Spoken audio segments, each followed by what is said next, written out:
Le verre s'est figé dans sa main. Au milieu des rires polis et des verres qui s'entrechoquent, le PDG s'est arrêté net. Son regard n'était plus celui d'un homme puissant, habitué aux chiffres et aux contrats. Il fixait simplement le cou d'une serveuse. Un collier ancien, discret, presque modeste. Pourtant, en le voyant, quelque chose en lui s'est brisé. Ses épaules ont tremblé. Devant des investisseurs, des ministres et des caméras, il a éclaté en sanglots. Puis, contre toute attente, il s'est approché d'elle et l'a embrassée comme on retrouve un fragment perdu de son âme. Personne ne comprenait. Mais ce collier lui savait. Ne quittez pas la vidéo.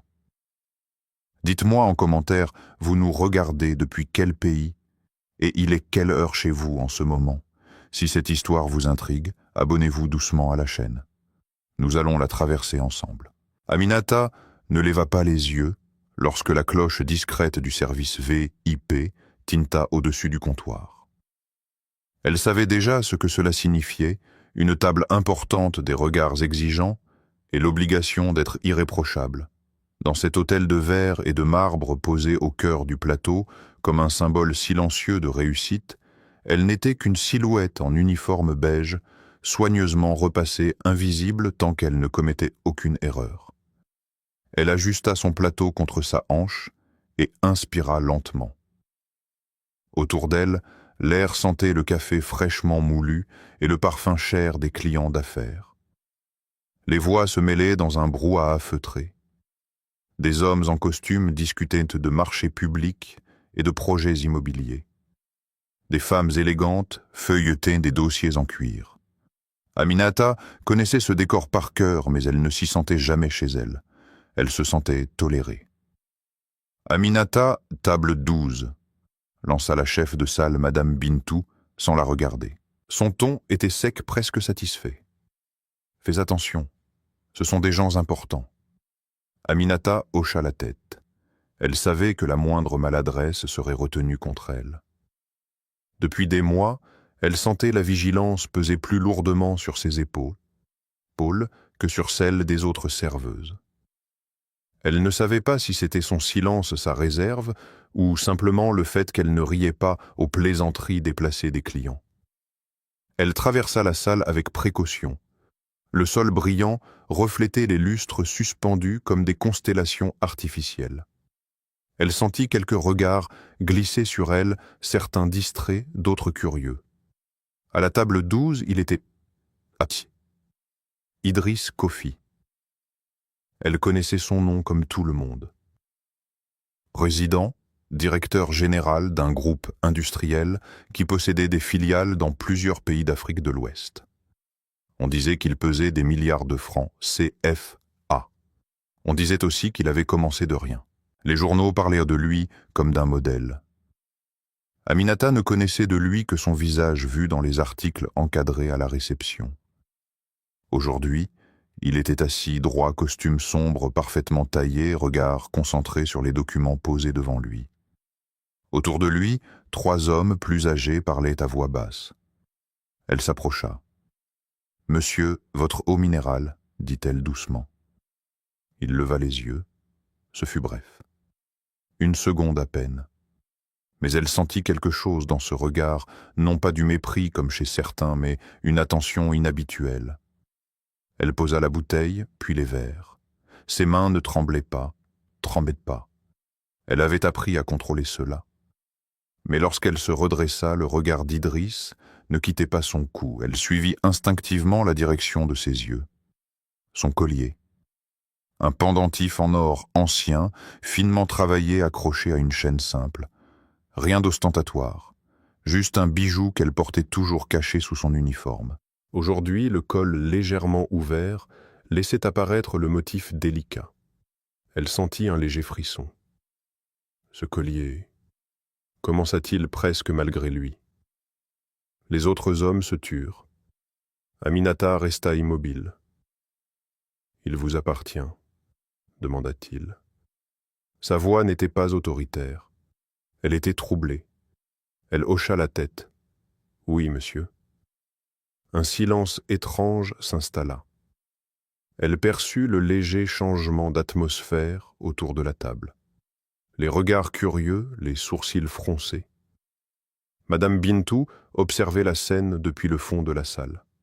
« Vous pouvez disposer » ajouta Idriss d'une voix plus maîtrisée. Aminata s'éloigna, mais son cœur battait plus vite qu'elle ne l'aurait voulu. Pourquoi cette question? Au comptoir, sa collègue Safi la fixa. « Qu'est-ce qu'il te voulait ?»« Rien, » répondit Aminata. Mais Safi plissa les yeux.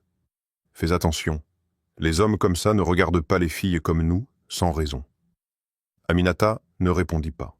Elle pensa à sa mère, allongée sur le vieux canapé du salon, la respiration parfois sifflante. Elle pensa aux ordonnances posées sur la petite table en bois. Elle pensa au montant inscrit en bas de la facture de la clinique, 180 000 francs CFA. Elle serra le plateau contre elle. Ce collier? Elle l'avait reçu un jour de marché au village de sa grand-mère. Une vieille femme aux yeux clairs l'avait appelée par son prénom sans qu'elle ne se présente. « Garde-le », avait-elle murmuré. « Il te reviendra. » À l'époque, elle n'avait pas compris. Elle n'avait jamais osé le vendre, même lorsque le loyer avait augmenté. De retour en salle, elle sentit l'atmosphère changer. Les hommes riaient de nouveau. Idriss parlait avec assurance. Pourtant, son regard se levait parfois furtivement vers elle. Elle se demanda ce qu'il voyait, une serveuse parmi d'autres, ou autre chose. Le service se termina sans incident. Mais à la fin de la soirée, Madame Bintou l'appela dans son bureau. La pièce était étroite, éclairée par un néon froid. « Qu'est-ce que tu as fait à la table 12 ?»« Rien, madame. J'ai servi. Le PDG a posé des questions sur toi. » Le ton contenait une accusation à peine voilée. Aminata sentit la fatigue peser dans ses jambes. « Je n'ai rien fait de mal. » Madame Bintou la fixa longuement.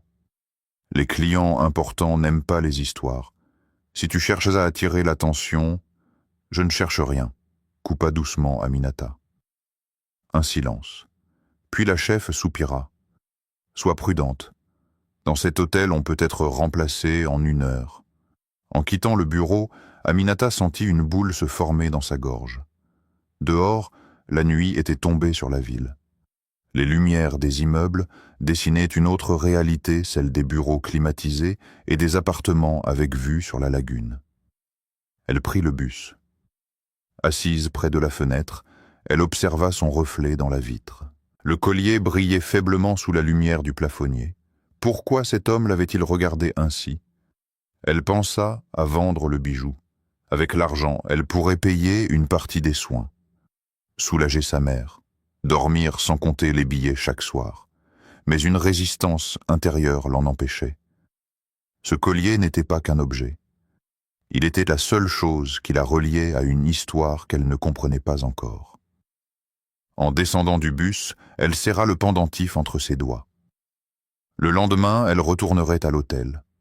Et elle ignorait que cette simple question « Ce collier vous appartient » venait d'ouvrir une porte qu'elle ne pourrait plus refermer. Le lendemain, Aminata arriva plus tôt que d'habitude. Elle avait mal dormi. Les paroles de Madame Bintou tournaient encore dans sa tête, mêlées à la voix d'Idriss Kofi prononçant cette question simple, presque banale, « Ce collier vous appartient ». Dans le vestiaire étroit du personnel, elle enfila son uniforme en silence. Safi parlait déjà comme chaque matin. « Tu sais qu'il revient aujourd'hui » murmura-t-elle en attachant son tablier. Aminata leva les yeux. « Qui ?»« Le PDG. Il a réservé le salon privé pour un déjeuner stratégique. On dit que c'est un contrat énorme. » Le cœur d'Aminata se serra malgré elle. Elle aurait préféré qu'il ne revienne pas si vite. Elle aurait voulu que cette scène reste un incident isolé, quelque chose qui s'efface avec le bruit des couverts et le parfum du café. Mais il revenait, et elle ne savait pas pourquoi cela l'inquiétait autant. En salle, l'atmosphère était plus tendue qu'à l'ordinaire. Les tables du salon privé étaient dressées avec une précision presque militaire. Verres alignés au millimètre. Serviettes pliées en éventail parfait. La direction voulait impressionner. Madame Bintou circulait entre les employés avec un regard acéré. « Pas d'erreur aujourd'hui », répétait-elle. Pas une seule. À 11h45, la voiture noire s'arrêta devant l'entrée. Aminata la vit à travers la baie vitrée. Elle détourna aussitôt les yeux, comme si le simple fait d'observer était déjà trop. Quand Idriss entra la salle, sembla se redresser autour de lui. Il salua brièvement la réceptionniste, échangea quelques mots avec le directeur, puis se dirigea vers le salon privé. Aminata sentit son nom prononcé derrière elle. « Yo. »« C'est toi qui s'occuperas de la table », déclara Madame Bintou sans explication. Elle resta immobile une seconde. « Moi. »« Oui, toi ?» Le directeur l'a demandé. Un frisson glissa le long de son dos. Était-ce un piège, une faveur, une épreuve? Elle ne posa pas de questions. Lorsque les invités furent installés, elle entra avec le premier plateau. Elle garda les yeux baissés comme toujours. Mais elle sentait le regard d'Idriss avant même de l'apercevoir. Il ne parlait pas encore. Il l'observait. Elle posa les assiettes avec soin. Ses gestes étaient précis, mesurés. Elle voulait que rien, absolument rien, ne puisse être reproché. Au moment où elle se redressa, il parla. « Comment vous appelez-vous » La question tomba dans le silence feutré du salon. Elle sentit les autres convives se tourner vers elle. « Aminata, monsieur. » Il répéta doucement, presque pour lui-même. « Aminata, » puis après une hésitation, « ce collier, vous le portez tous les jours. » Cette fois, le silence était plus lourd. Aminata sentit la chaleur monter à ses joues. Elle n'aimait pas être interrogée devant des inconnus. Elle n'aimait pas être observée comme une curiosité. « Oui, monsieur. » Un des hommes autour de la table esquissa un sourire ironique. « Idriss, tu t'intéresses maintenant à la bijouterie. » Un léger rire parcourut la pièce. Idriss ne répondit pas. Son regard ne quittait pas le pendentif. « Il est ancien, » dit-il enfin. « Très ancien. » Aminata ne savait que répondre. « D'où vient-il » insista-t-il. Elle hésita. Elle aurait pu inventer une histoire simple, dire qu'elle l'avait acheté au marché, que ce n'était qu'un souvenir sans valeur. Cela aurait clos la conversation, mais quelque chose en elle refusa de mentir. « On me l'a donné au village, » dit-elle doucement. Une femme âgée. « Votre famille » Elle secoua la tête. « Non. » Un silence. Puis Idriss détourna enfin les yeux. « Merci. » conclut-il comme s'il venait de recevoir une réponse capitale. Aminata sortit du salon avec le cœur battant. Dans le couloir, elle s'arrêta un instant pour reprendre son souffle. Elle sentait que quelque chose se nouait autour d'elle, invisible mais réel. Pourquoi cet homme s'intéressait-il à ce collier? Pourquoi cette insistance au service du dessert? L'atmosphère avait changé. Les discussions étaient plus tendues. Idriss semblait distrait. Il signa pourtant des documents, échangea des poignées de main ferme. Mais son regard revenait encore et encore vers elle. À la fin du repas, alors que les invités quittèrent la salle, il resta quelques secondes en retrait. « Aminata » dit-il doucement. Elle s'arrêta. Ils étaient hantés seuls. « Est-ce que... » Il sembla chercher ses mots. « Est-ce que cette femme qui vous a donné le collier vous a dit quelque chose de particulier ?» Elle sentit une pointe d'agacement. « Non, monsieur. » Il la regarda longuement comme s'il tentait de lire au-delà de ses réponses. « Si jamais vous vous souvenez de quelque chose, dites-le moi. » Elle ne répondit pas. Ce n'était pas une demande. Ce n'était pas non plus un ordre. C'était autre chose, une inquiétude. Il partit. Le reste de la journée se déroula dans une tension silencieuse. Sa fille tenta d'arracher des confidences, mais Aminata resta évasive. En fin d'après-midi, Madame Bintou la convoqua de nouveau. « Qu'est-ce que tu lui as raconté ?»« Rien d'autre que la vérité. »« Fais attention, » répéta la chef de salle plus sèchement que la veille. « Les histoires de riches ne finissent jamais bien pour les pauvres. » Cette phrase resta accrochée à l'esprit d'Aminata lorsqu'elle rentra chez elle. Sa mère était assise près de la fenêtre, enveloppée dans un pagne léger. « Tu as l'air fatiguée, » murmura-t-elle. Aminata s'assit à côté d'elle. « Maman... » Elle hésita. « Le collier, tu es sûre que tu ne sais rien d'autre ?» Sa mère la fixa surprise. « Pourquoi cette question ?» Un client pose des questions. Un silence passa entre elles. Sa mère détourna les yeux vers la rue poussiéreuse. « Ce collier est à toi, » dit-elle simplement. « Il n'appartient à personne d'autre. » La réponse était nette, trop nette. Aminata sentit un doute naître en elle. Plus tard, allongée sur son matelas, elle observa le pendentif à la lumière faible de l'ampoule. Elle en suivit les motifs du bout des doigts. Des symboles anciens, presque effacés. Elle pensa au regard d'Idriss. Ce n'était pas un regard de convoitise. C'était un regard de reconnaissance. Et cette pensée la troubla plus que tout le reste. Quel lien pouvait bien exister entre un PDG respecté et une serveuse anonyme? Elle ne connaissait pas la réponse. Mais elle sentait que la vérité ne se trouvait pas seulement dans le métal doré accroché à son cou. Elle se trouvait dans les silences, dans les regards détournés, dans la manière dont sa mère avait évité ses yeux. Et pour la première fois, Aminata se demanda si toute sa vie n'avait pas été construite sur une version incomplète de son histoire. Le lendemain, elle devrait choisir, continuer à ignorer ses questions ou commencer à chercher. Cette nuit-là, Aminata ne trouva le sommeil qu'à l'aube. Le ventilateur au plafond tournait lentement brassant un air tiède chargé d'humidité. À côté d'elle, sa mère respirait avec difficulté. Chaque inspiration semblait franchir un obstacle invisible. Aminata écoutait ce souffle irrégulier comme on écoute un compte à rebours. Au lever du jour, elle se redressa discrètement. Elle prit le collier posé près de son oreiller et le contempla longuement. À la lumière grise du matin, l'or paraissait moins éclatant, presque fragile. Les motifs gravés formaient des arabesques fines mêlées à un symbole central qu'elle n'avait jamais vraiment su interpréter. Elle pensa aux médicaments manquants, aux consultations repoussées, faute d'argent, à la facture glissée sous la porte la semaine précédente. 180 000 francs CFA. Elle savait compter. Son salaire mensuel ne suffisait pas même en économisant sur tout. Elle pouvait vendre le collier.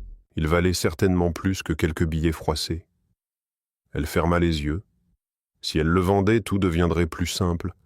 Sa mère serait soignée. Elle n'aurait plus à craindre l'expulsion du logement.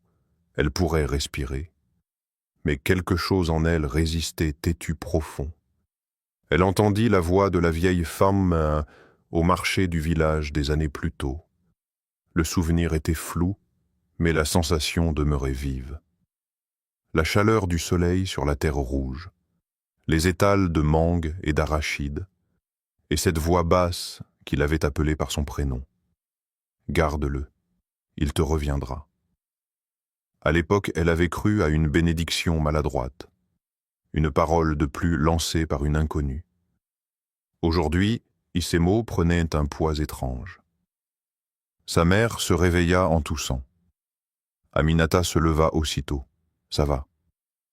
La femme hocha la tête, mais ses yeux trahissaient l'épuisement. Tu dois aller travailler, murmura-t-elle. Ne t'inquiète pas pour moi. Aminata s'assit près d'elle. Maman. Elle hésita. Le collier. Sa mère se raidit presque imperceptiblement. Quoi le collier? Tu es sûre que tu ne sais rien d'autre. Pourquoi cette femme me l'a donné?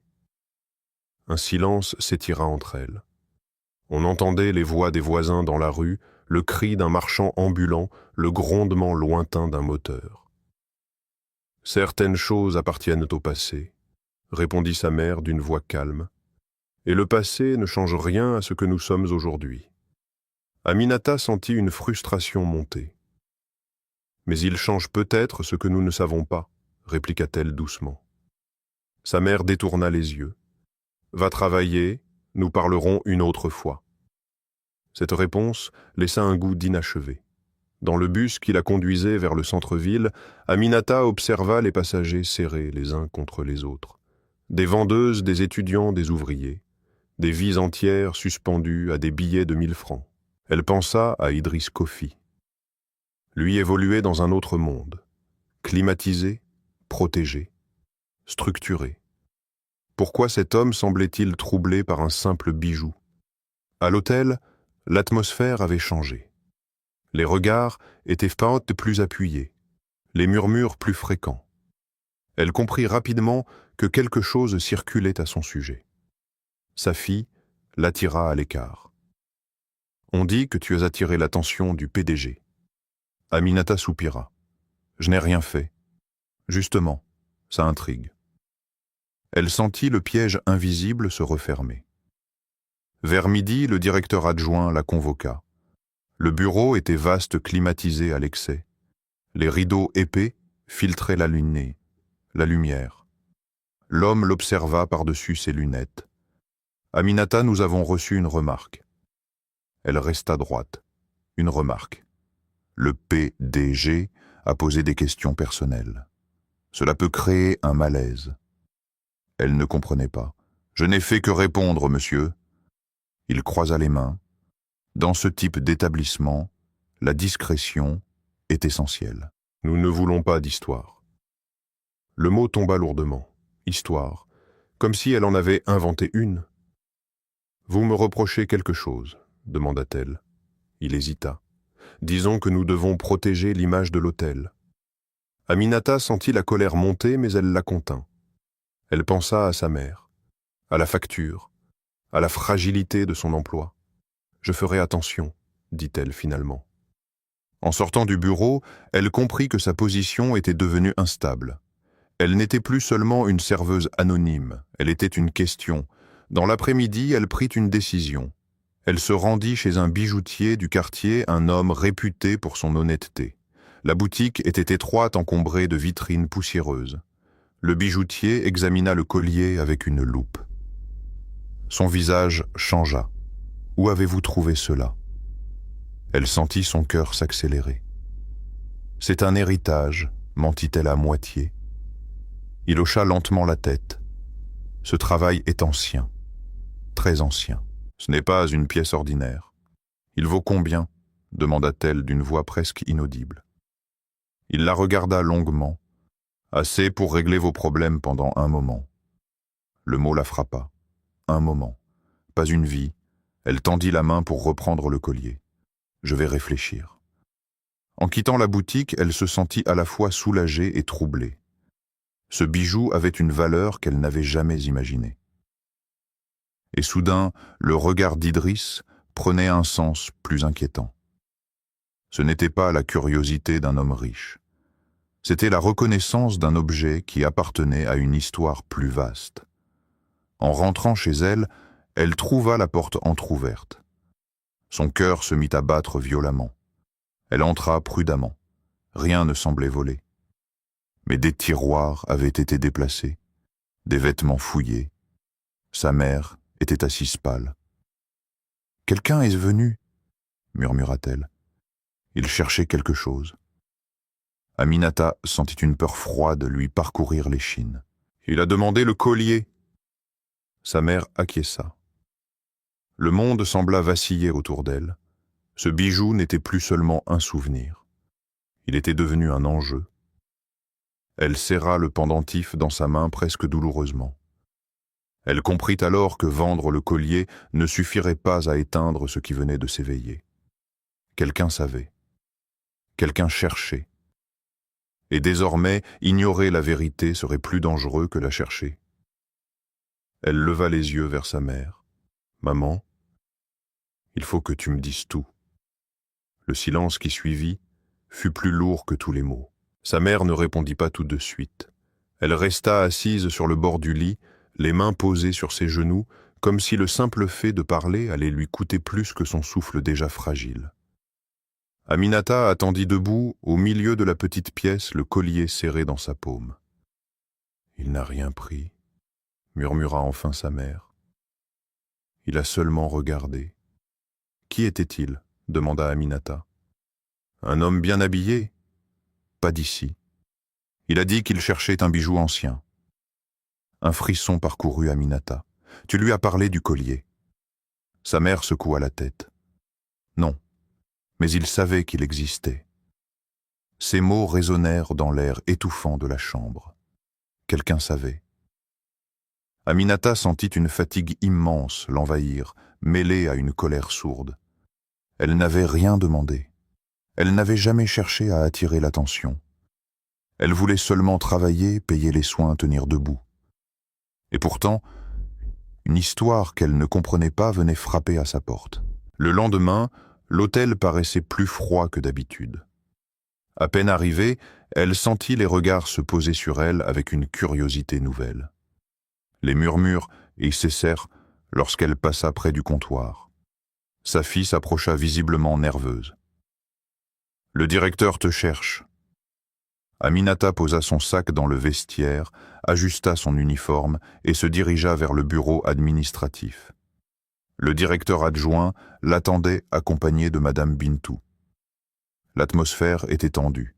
« Asseyez-vous, dit-il. » Elle resta debout. « Nous avons reçu une plainte, continua-t-il. Une plainte. Un client important s'est senti mal à l'aise. » Aminata sentit son estomac se nouer. Mal à l'aise. « Il estime que vous avez tenu des propos déplacés. » Elle ouvrit de grands yeux. « Je n'ai rien dit d'autre que mon prénom et l'origine du collier. » Madame Bintou croisa les bras. « Justement, ce genre de conversation n'a pas sa place dans un service professionnel. »« On m'a posé des questions, » répondit Aminata d'une voix plus ferme qu'elle ne l'aurait cru. Le directeur soupira. « L'établissement ne peut pas se permettre d'être associé à des rumeurs. » Quelle rumeur ? Il évita son regard. « Il circule l'idée que vous auriez tenté d'attirer l'attention du PDG pour obtenir des avantages. » Ces mots tombèrent comme une gifle. Aminata sentit la chaleur monter à ses joues. L'humiliation lui coupa presque la respiration. « C'est faux, » dit-elle simplement. « Peut-être, » répondit-il. « Mais nous devons préserver notre réputation. » Un dossier glissa sur le bureau. « Nous vous proposons de signer une lettre reconnaissant un comportement inapproprié. Vous recevrez une indemnité et nous en resterons là. » Elle fixa le papier sans le toucher. Reconnaître une faute qu'elle n'avait pas commise.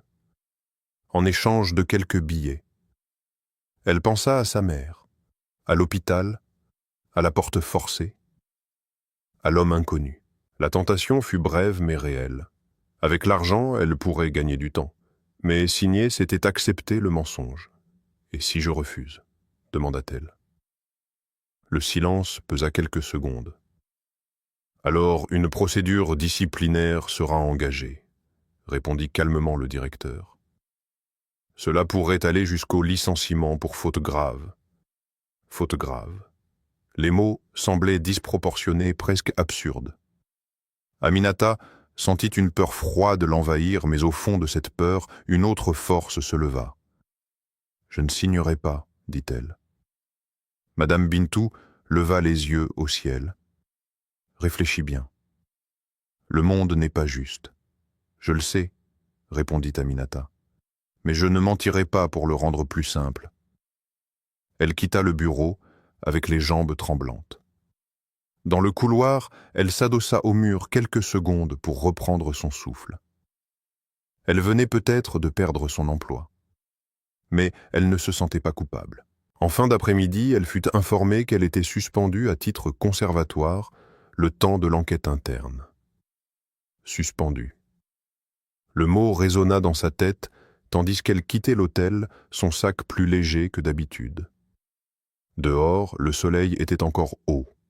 La ville continuait de vivre indifférente à son inquiétude.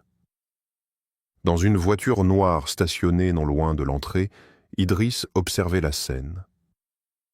Il avait appris la suspension par hasard en sortant d'une réunion. Un membre du personnel lui avait glissé l'information à voix basse. Il sentit une irritation inhabituelle monter en lui. Il n'avait jamais demandé qu'on punisse cette jeune femme. Il n'avait posé qu'une question, et pourtant, tout semblait se refermer autour d'elle. Dans l'habitacle silencieux, il sortit son téléphone. Il hésita. Intervenir publiquement serait perçu comme une ingérence. Le conseil d'administration surveillait ses moindres décisions depuis quelque temps, mais rester silencieux revenait à cautionner l'injustice. Il repensa au collier, à ce motif précis identique à celui d'une vieille photographie qu'il conservait dans un tiroir verrouillé. Il ferma les yeux. Un prénom lui traversa l'esprit, un prénom qu'il n'avait pas prononcé depuis des années. Pendant ce temps, Aminata rentrait chez elle à pied, incapable de supporter la foule du bus.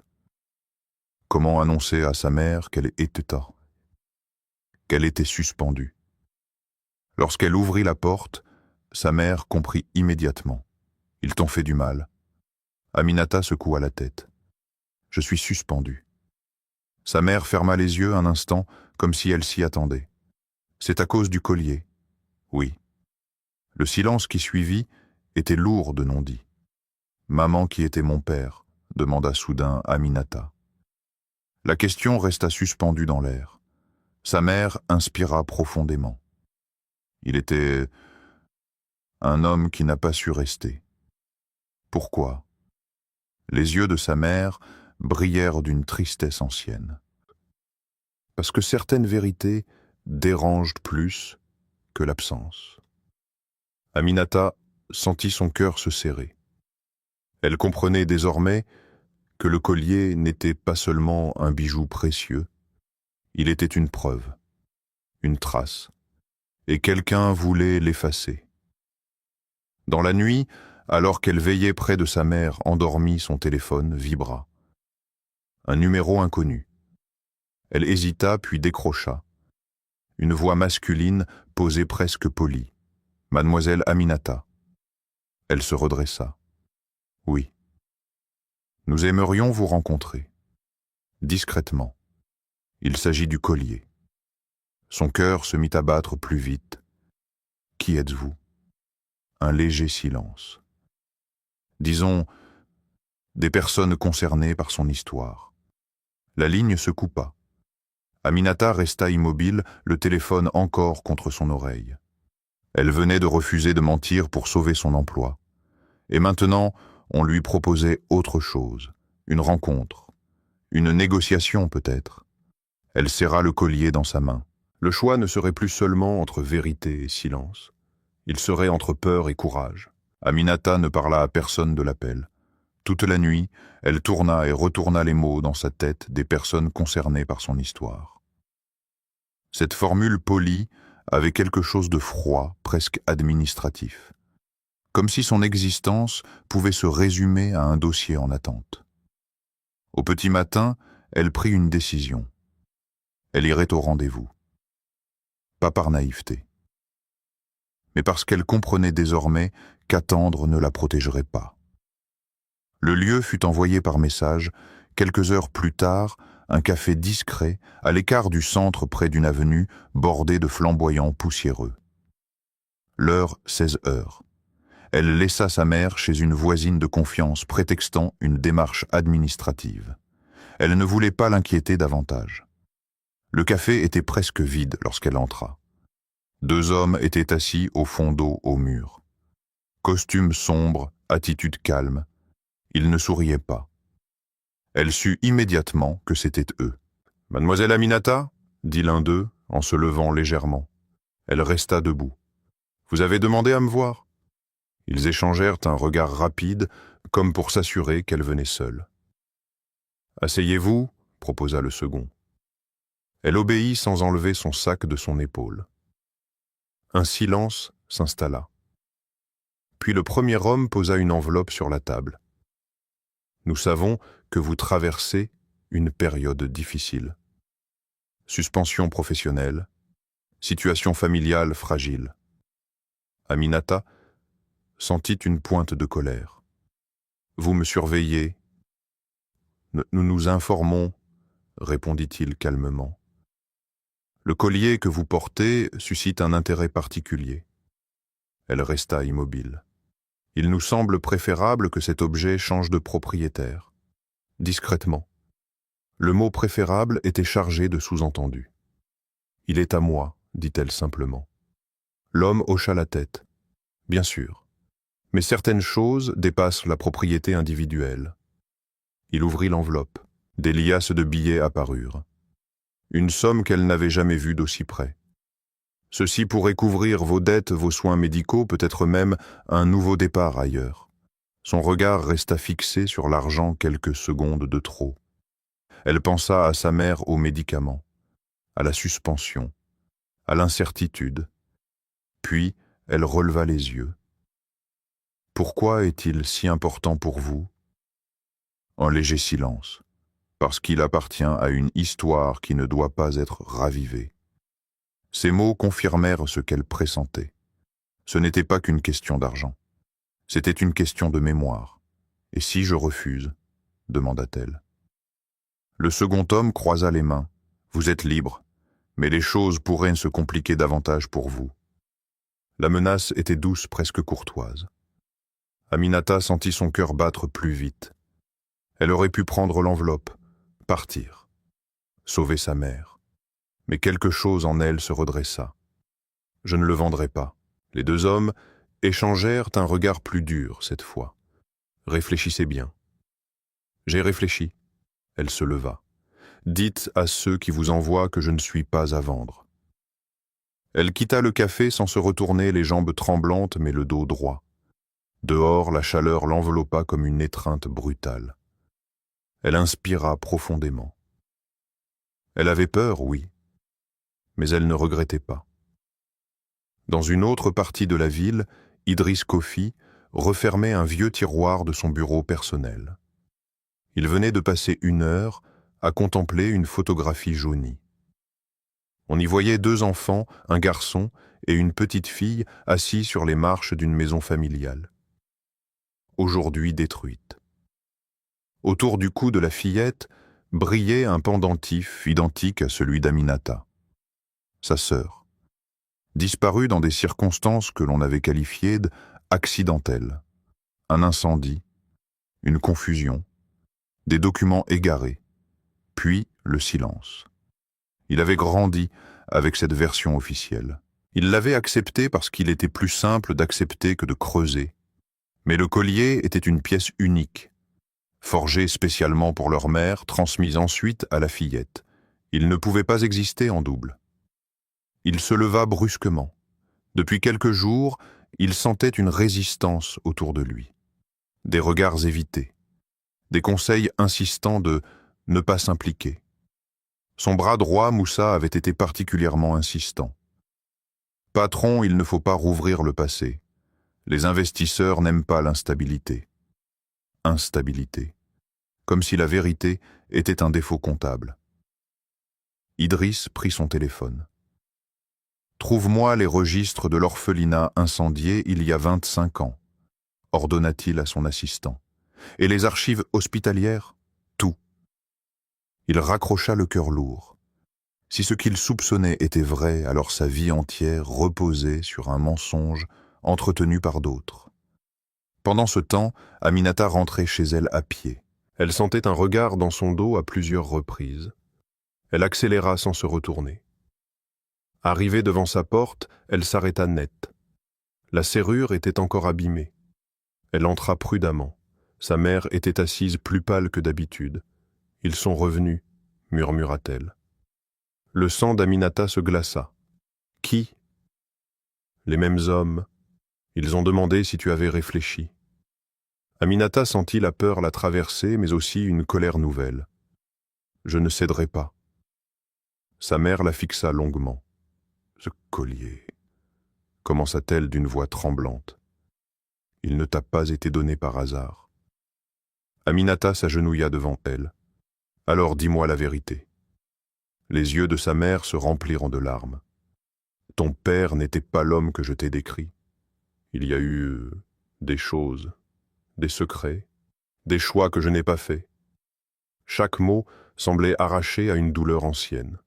« Est-ce que cela a un lien avec Idriss Kofi ?»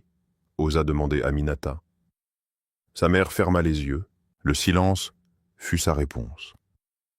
À cet instant précis, Aminata comprit que le collier était la clé d'une histoire bien plus vaste que sa propre pauvreté. Une histoire que certains étaient prêts à acheter, et d'autres peut-être à enterrer. Elle prit la main de sa mère. « Je n'ai plus peur, dit-elle doucement. S'ils veulent élever la vérité, ils devront la regarder en face. » Au même moment, dans son bureau, Idriss recevait un appel. « Monsieur, quelqu'un a tenté d'accéder aux archives que vous avez demandées. » Son cœur se serra. « Qui ?»« Le service juridique, sur instruction de Moussa. » Idriss comprit alors que la résistance venait de très près. Très près. Il se leva, les mâchoires se serraient. La vérité ne dérangeait pas seulement des inconnus. Elle dérangeait son propre entourage. Et quelque part dans la ville, une jeune femme tenait autour de son cou la preuve que le passé n'était pas mort. Il inspira profondément. Le choix était devant lui.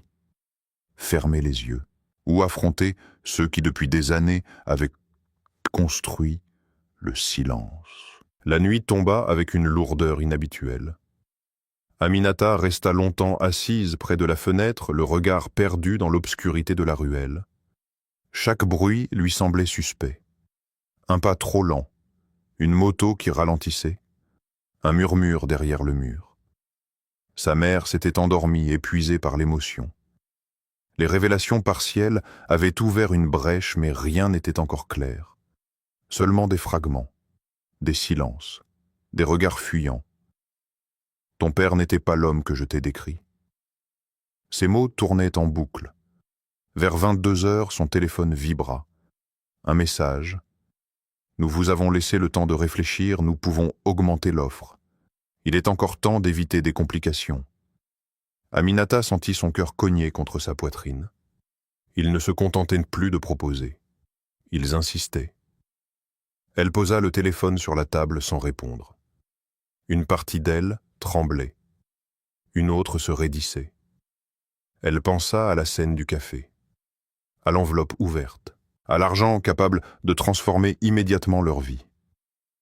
Elle imagina sa mère dans une clinique privée, une chambre propre, un médecin attentif. Puis elle imagina le collier disparaître dans un coffre anonyme, et avec lui la vérité. Au petit matin, quelqu'un frappa à la porte. 3 coups nets. Aminata se figea. Elle s'approcha lentement et ouvrit. Un homme se tenait là. Pas l'un des deux du café. Plus jeune. Costume sobre. Regard impassible. « Mademoiselle Aminata ?» Elle ne répondit pas. « Nous ne souhaitons pas vous importuner. Mais la situation devient urgente. »« Pour qui ?» demanda-t-elle. Il esquissa un sourire sans chaleur. « Pour tout le monde. » Il tendit une nouvelle enveloppe, plus épaisse que la précédente. « Voici notre dernière proposition. Après cela, nous considérerons que vous avez choisi la confrontation. » Le mot était lâché. Confrontation. Elle sentit la peur la traverser comme une lame froide. « Je n'ai rien demandé, » dit-elle. « Justement, » répondit-il, « vous possédez quelque chose qui ne devrait pas être en circulation. » Elle serra la porte contre elle. « Ce collier est à moi. » Son regard se fit plus dur. « Certaines choses dépassent les individus. Réfléchissez à votre mère. Elle a besoin de stabilité. » La menace était claire cette fois.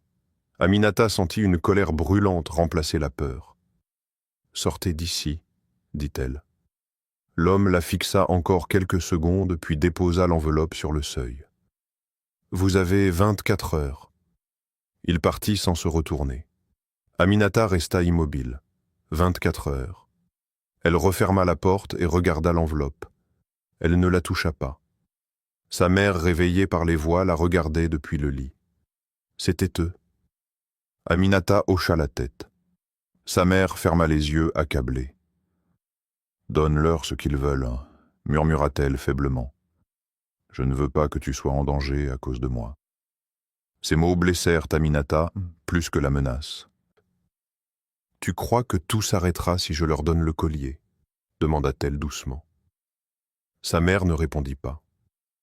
Aminata comprenait maintenant que la question dépassait l'argent. Si le collier était réellement lié à Idriss Kofi, si l'histoire de son père était mêlée à celle d'une famille puissante, alors ce bijou représentait une preuve. Et ceux qui voulaient l'acheter voulaient surtout acheter le silence. Dans le même temps, au siège du groupe Kofi Industries, Idriss affrontait une tension inhabituelle. La salle du conseil était vaste, froide, presque clinique. Autour de la table ovale, les administrateurs l'observaient avec une prudence calculée. Moussa prit la parole. « Patron, nous avons appris que vous aviez lancé des recherches concernant des archives anciennes. » Idriss soutint son regard. « Oui. » Un murmure parcourut la salle.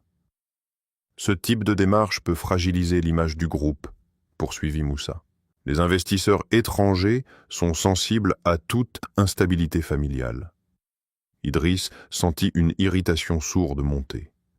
Depuis quand la vérité est-elle une instabilité? Un silence gêné suivit. « Il ne s'agit pas de vérité, » répliqua Moussa. « Il s'agit de préserver ce que vous avez construit. » « Ce que nous avons construit, » corrigea intérieurement Idriss. Il pensa au collier, à la photographie, à la fillette disparue, à la possibilité qu'une partie de son histoire ait été effacée pour protéger des intérêts. « Ce que j'ai construit ne peut pas reposer sur un mensonge, » dit-il calmement. Moussa le fixa plus longtemps que nécessaire. Certaines vérités détruisent plus qu'elles ne réparent. La phrase resta suspendue. Idriss comprit alors que son bras droit savait. Peut-être plus qu'il ne le montrait. La réunion se termina dans une tension feutrée. De retour dans son bureau, Idriss regarda la ville à travers la baie vitrée. Les immeubles scintillaient sous le soleil de midi. Des vies entières s'agitaient en base inconsciente des luttes silencieuses dans les étages supérieurs.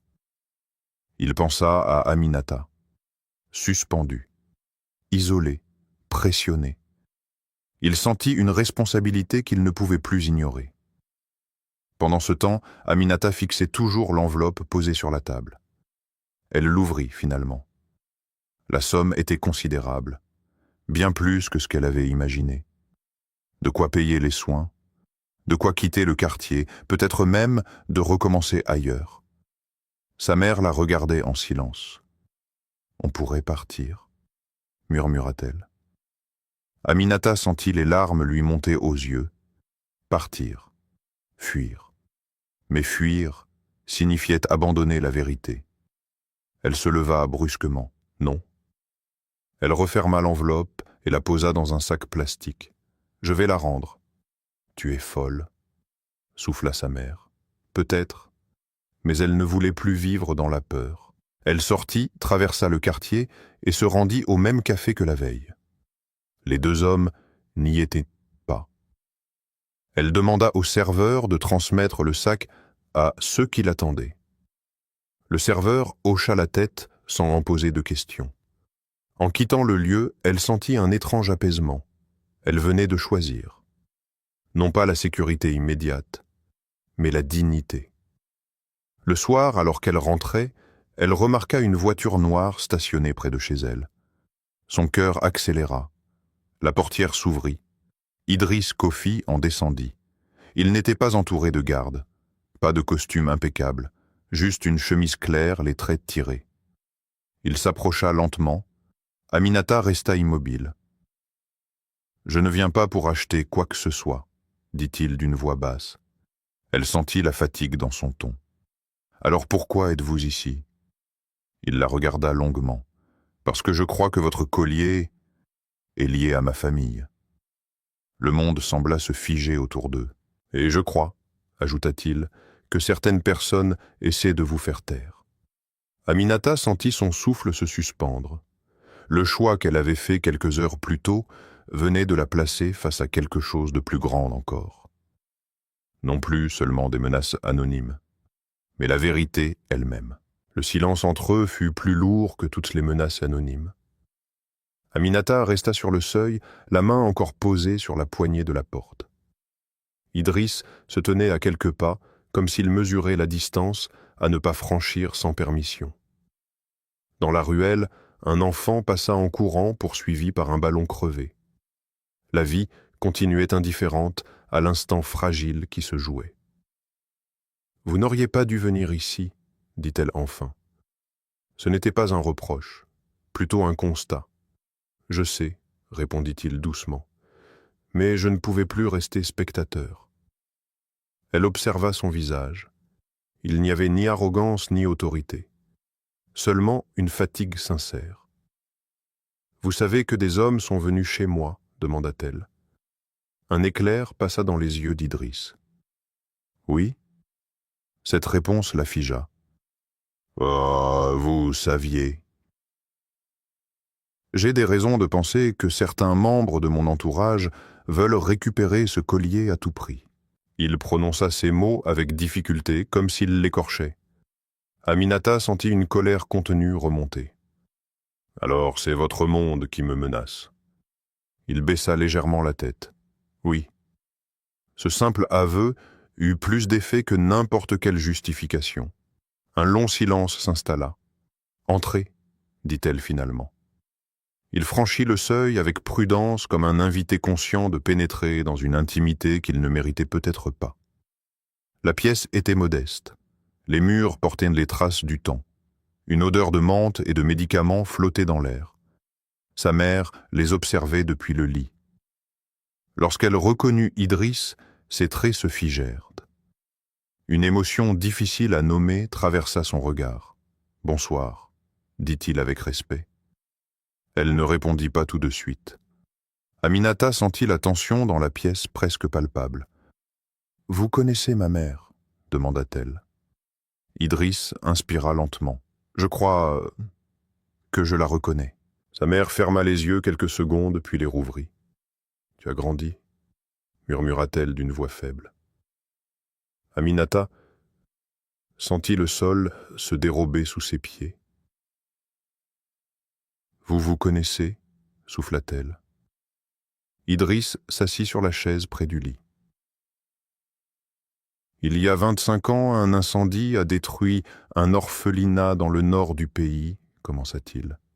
« On m'a dit que ma petite sœur était morte ce jour-là. » Aminata retint son souffle. « Mais le collier que vous portez était celui de ma mère. Elle l'avait fait fabriquer pour sa fille. » Les mots semblaient flotter dans l'air irréel. « Vous pensez que je suis... » Elle n'osa pas terminer. Sa mère se redressa difficilement. « Ce n'était pas un accident, » dit-elle d'une voix brisée. « L'incendie. Il y avait des tensions dans la famille, des questions d'héritage, de pouvoir. » Idriss resta immobile. « J'étais employée à l'orphelinat, » poursuivit-elle. « Cette nuit-là, j'ai trouvé une petite fille vivante cachée sous des décombres. Elle portait ce collier. » Aminata sentit son cœur s'emballer. « On m'a ordonné de ne rien dire, » continua sa mère. « On m'a donné de l'argent pour me taire, mais je ne pouvais pas laisser cet enfant mourir. » Elle regarda Aminata avec une intensité nouvelle. « Je t'ai emmené loin. J'ai changé de ville, de nom. » Le monde d'Aminata bascula. Elle n'était pas simplement la fille d'un homme absent. Elle était peut-être l'enfant d'une histoire effacée. Idriss ferma les yeux. « On m'a dit que le corps de ma sœur était méconnaissable, » murmura-t-il, « que l'identification était certaine. » Sa voix trembla pour la première fois. « Mais je n'ai jamais vu le corps. » Le silence qui suivit était chargé de tout ce qui avait été caché pendant des décennies. Aminata sentit une vague de confusion et de colère. « Pourquoi me le dire maintenant ?» Idriss la regarda droit dans les yeux. « Parce que je crois que la vérité essaie de revenir. et que je ne veux plus être complice du silence. Elle observa cet homme puissant, assis dans leur petite pièce, confronté à une douleur qu'il ne maîtrisait pas. « Si c'est vrai, dit-elle lentement, alors pourquoi vos hommes essaient-ils de m'acheter ?» Il serra les mâchoires. « Parce que certains savent que si vous êtes bien celle que je crois, alors l'histoire de ma famille doit être réécrite. Réécrite. » Cela signifiait des conséquences, des responsabilités, des accusations. Sa mère se mit à tousser violemment. Aminata se précipita vers elle. « Il faut l'emmener à l'hôpital, dit-elle. Idriss se leva aussitôt. « Je m'en occupe. »« Non, » répondit Aminata instinctivement. Elle ne voulait pas dépendre de lui. Mais la respiration de sa mère devenait plus sifflante. Le choix se présenta brutalement. Refuser son aide par fierté, ou accepter pour sauver sa mère. Elle ferma les yeux une seconde. « D'accord, » dit-elle finalement. Quelques minutes plus tard, la voiture noire roulait vers l'hôpital public le plus proche. Aminata tenait la main de sa mère à l'arrière. Idriss conduisait lui-même silencieux. Dans la salle d'attente surchargée, ils durent attendre malgré tout. Même l'argent ne supprimait pas les fils dans cet établissement. Aminata observa Idriss assis sur une chaise en plastique parmi les familles fatiguées. Il n'était plus le PDG inaccessible. Il était un homme confronté à une possible vérité. « Pourquoi n'avez-vous jamais cherché davantage ?» demanda-t-elle à voix basse. Il resta un moment sans répondre. « Parce que j'étais jeune, » dit-il finalement. « Et que ceux qui avaient intérêt à me protéger du scandale étaient aussi ceux qui contrôlaient les informations. » Elle comprit. Le pouvoir n'était pas toujours synonyme de liberté. Un infirmier appela leur nom. Aminata se leva. Avant de disparaître dans le couloir, elle se tourna vers Idriss. « Ah, si je suis votre sœur, dit-elle doucement, cela ne changera pas qui je suis devenue. » Il hocha la tête. « Je ne veux pas vous changer. Je veux seulement réparer. » Le mot résonna en elle. Réparer. Mais certaines choses pouvaient-elles vraiment l'être? Dans le couloir blanc de l'hôpital, elle sentit que la confrontation annoncée ne serait pas seulement contre des hommes anonymes. Elle serait contre des années de silence, et contre la peur d'accepter une vérité capable de bouleverser toute son existence. L'odeur de désinfectant piquait les narines d'Aminata. Assise sur une chaise métallique, elle regardait la porte derrière laquelle les médecins examinaient sa mère. Chaque minute paraissait plus longue que la précédente. Les couloirs de l'hôpital public vibraient d'une agitation constante brancard, qui roule voix pressées, pleurs d'enfants, soupirs fatigués. À quelques mètres d'elle, Idriss attendait également. Il avait proposé de payer une prise en charge dans une clinique privée. Aminata avait refusé. Ici ou ailleurs, elle doit être soignée, avait-elle dit. Mais je ne veux pas que cela ressemble à une faveur. Il n'avait pas insisté. Elle observait parfois son profil. Il semblait plus âgé que sur les photos des journaux. Les traits tirés, les épaules moins assurées. Après une demi-heure d'attente, un médecin sortit.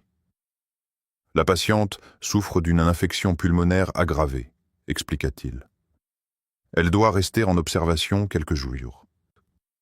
Aminata hocha la tête, le cœur serré. « Nous ferons de notre mieux », ajouta le médecin d'un ton qui trahissait les limites du service. Quand elle entra dans la chambre, sa mère la regarda avec une douceur inquiète. « Il est encore là », murmura-t-elle. Aminata comprit qu'elle parlait d'Idriss. « Oui ». Sa mère ferma les yeux. « Il ne faut pas que tu te laisses emporter par cette histoire. » « Ce n'est plus une histoire, » répondit Aminata. « C'est ma vie. » Le soir, Idriss l'accompagna jusqu'au couloir. « Il faut vérifier, » dit-il calmement. « Pas seulement avec des souvenirs, avec des preuves. » Elle savait ce qu'il voulait dire. Un test, un examen scientifique, un verdict froid et précis. « Et si le résultat est négatif ?» demanda-t-elle.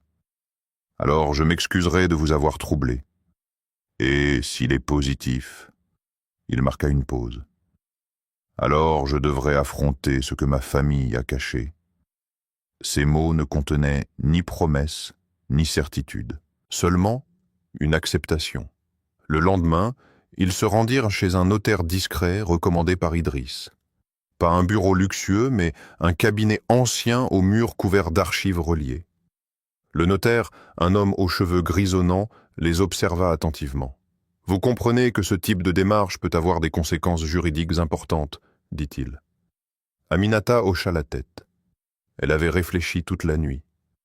Refuser le test signifiait préserver une forme de tranquillité fragile. Accepter, c'était risquer de perdre l'équilibre déjà précaire de son existence. Mais elle ne supportait plus l'incertitude. « Je veux savoir, » dit-elle. On leur expliqua la procédure. Des prélèvements, des signatures, une confidentialité stricte. Aminata sentit un frisson lorsqu'elle signa le document. Son nom paraissait différent sur ce papier officiel, comme s'il appartenait déjà à une autre histoire. En sortant du cabinet, Idriss sembla plus silencieux que jamais. « Vous avez peur ?» demanda-t-elle. Il eut un léger sourire sans joie. « Oui. » Elle ne s'attendait pas à cette honnêteté. « De quoi ? » ?»« De découvrir que je me suis trompée toute ma vie. » Elle comprit. Ce test ne remettait pas seulement en cause un passé. Il menaçait un équilibre construit sur des certitudes familiales. Pendant ce temps, au siège du groupe, Moussa recevait un appel.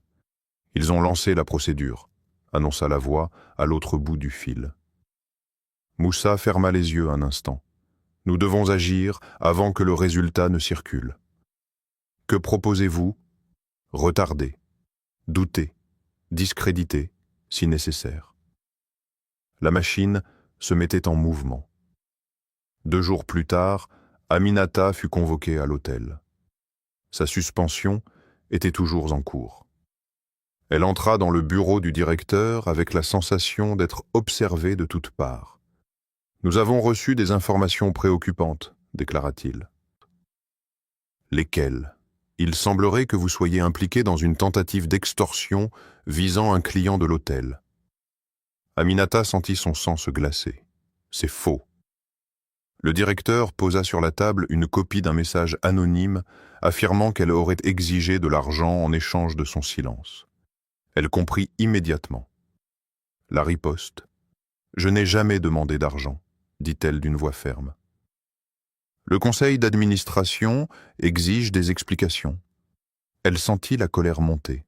« Demandez-les à ceux qui m'ont proposé de l'argent pour récupérer mon collier. » Le directeur détourna les yeux. En quittant l'hôtel, elle comprit que l'affaire dépassait désormais le simple cadre familial. On cherchait à la discréditer. Le soir même, Idriss l'appela. « Quelqu'un a tenté d'accéder au laboratoire, » dit-il. Elle se figea. Pour modifier les résultats. Le sol sembla se dérober sous ses pieds. « Vous en êtes sûr ?»« Oui, le notaire m'a prévenu. » Une silence lourde s'installa. « Ils ont peur, » murmura-t-elle. « Oui, » répondit-il. Elle leva les yeux vers le plafond de la chambre d'hôpital où sa mère dormait. « Je ne reculerai pas. »« Moi non plus, » dit-il. Mais au fond d'elle, une inquiétude nouvelle grandissait.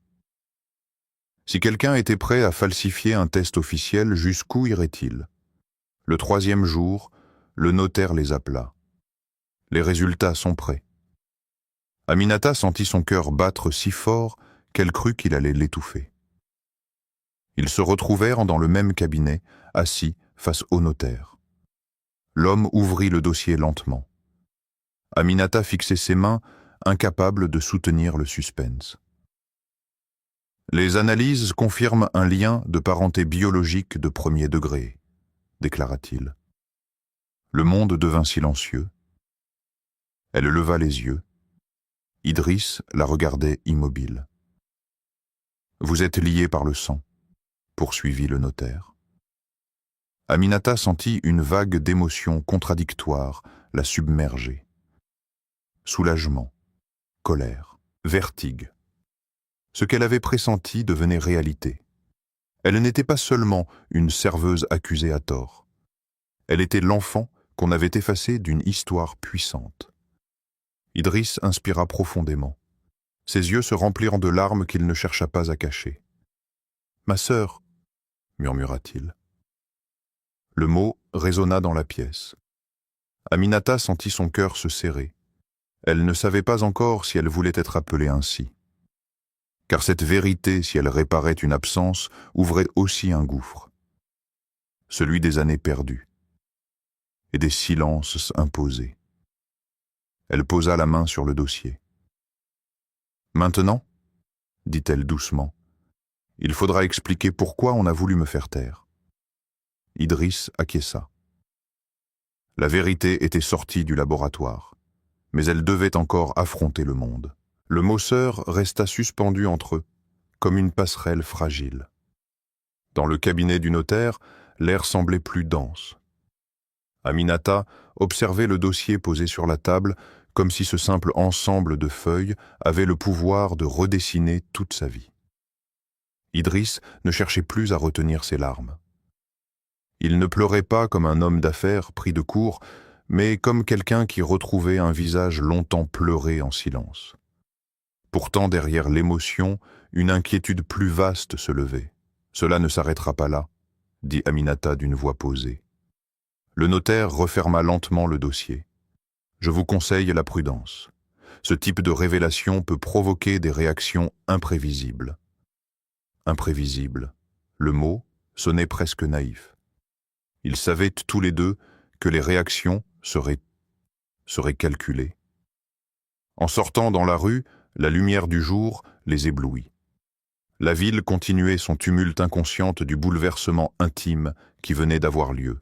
Aminata inspira profondément. « Je ne veux pas d'un scandale, » dit-elle. Idriss la regarda avec attention. « Je ne veux pas non plus que cela soit transformé en spectacle. » Il acquiesça. « Mais nous ne pouvons pas prétendre que rien n'a changé. » Elle savait qu'il avait raison. Quelques heures plus tard, la riposte commença. À l'hôtel, Aminata reçut une lettre recommandée licenciement pour faute grave motif officiel, atteinte à la réputation d'un client et tentative d'extorsion.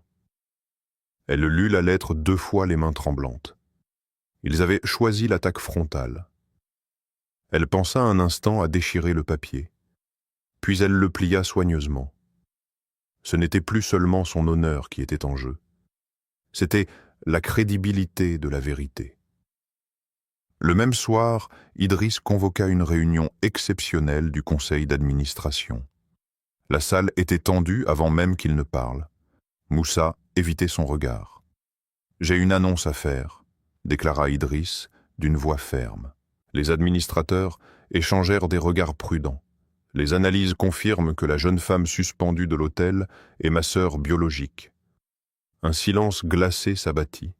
« C'est impossible », lâcha l'un d'eux. « Les documents officiels de l'époque étaient clairs », ajouta un autre. Idriss posa calmement le dossier sur la table. Les documents ont été falsifiés. Les regards convergèrent vers Moussa. Ce dernier resta impassible. « Accusé sans preuve solide peut nuire au groupe, » dit-il. « Les preuves sont là, » répondit Idriss. « Ce que je veux savoir, c'est qui a organisé le silence il y a 25 ans. » Le débat devint plus dur. On parla d'image d'investisseurs de stabilité. Aucun ne parla de justice. Pendant ce temps, Aminata rentrait à l'hôpital. Sa mère semblait plus faible. « Ils t'ont renvoyé ?» demanda-t-elle d'une voix cassée. Aminata hocha la tête. Sa mère ferma les yeux. « Je t'ai entraîné dans cette histoire. »« Non, » répondit Aminata doucement. « Ce n'est pas toi qui as menti. » Elle s'assit près du lit. « Je suis sa sœur, » dit-elle presque pour elle-même. Le mot lui paraissait étranger. Sa mère la regarda longuement. « Tu restes ma fille. » Ces paroles furent un ancrage. Le lendemain, un article anonyme paru sur un site d'actualités en ligne scandale, au sein d'un grand groupe industriel. Une jeune femme revendique un lien familial douteux avec le PDG. Le ton était insidieux. On parlait d'opportunisme, de manipulation, de mise en scène.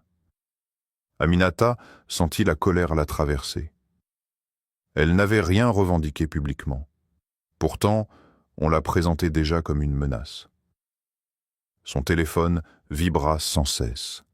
Des numéros inconnus, des messages agressifs. Elle éteignit l'appareil.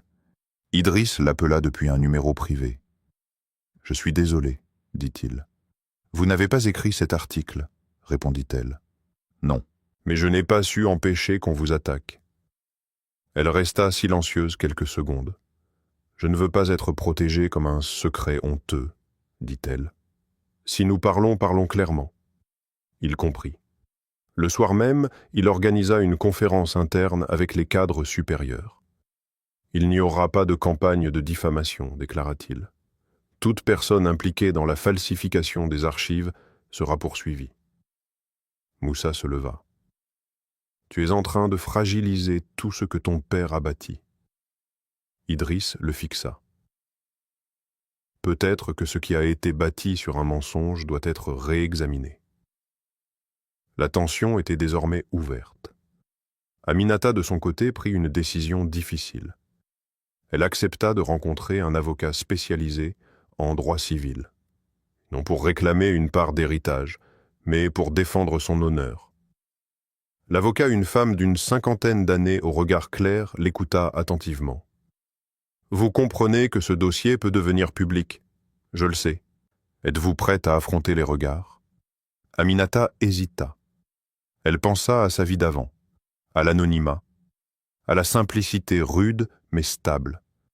Puis elle pensa aux enveloppes d'argent. « Aux menaces.